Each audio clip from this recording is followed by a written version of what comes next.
Donc pour aujourd'hui, l'expo photo porte sur les tenues traditionnelles algériennes.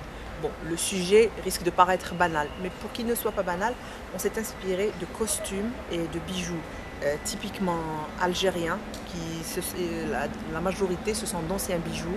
La collection de robes et de tenues constantinoises a été réalisée par une troupe de Constantine.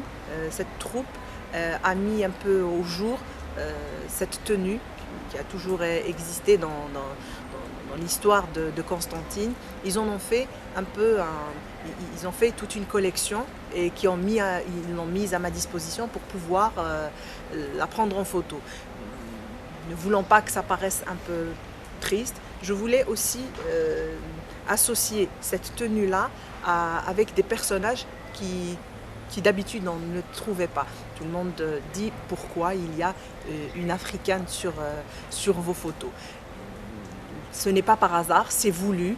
C'est aussi une manière de faire un clin d'œil à notre sud, à notre richesse de culture. Pour cette fois-ci, j'ai préparé un petit travail que j'ai fait, toujours restant fidèle à ce que j'ai toujours voulu faire, montrer cette image qui est très belle d'ailleurs de notre culture, de nos femmes aussi.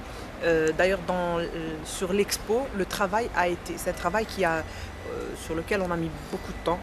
Ça a été difficile de tout ramasser parce qu'il fallait trouver les tenues, les personnes pour poser, il fallait trouver des gens qui avaient déjà fait une étude sur tout ce qui était tenue algérienne et tout. Donc le travail s'est fait en deux parties.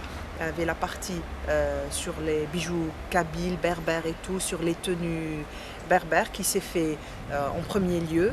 Et par la suite des choses, on a pu réaliser le travail qui s'est fait sur la tenue constantinoise que vous avez eu l'occasion de voir.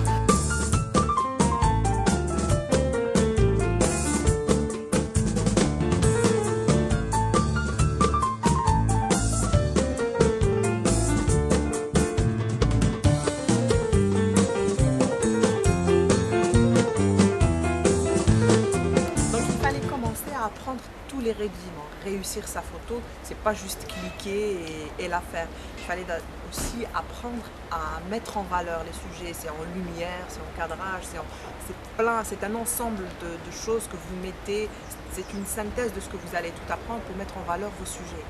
Donc pour ce faire, il fallait prendre la main, donc il fallait beaucoup travailler et tout. Et en passant mon examen, j'ai eu la chance de tomber sur des gens qui ont beaucoup apprécié le travail.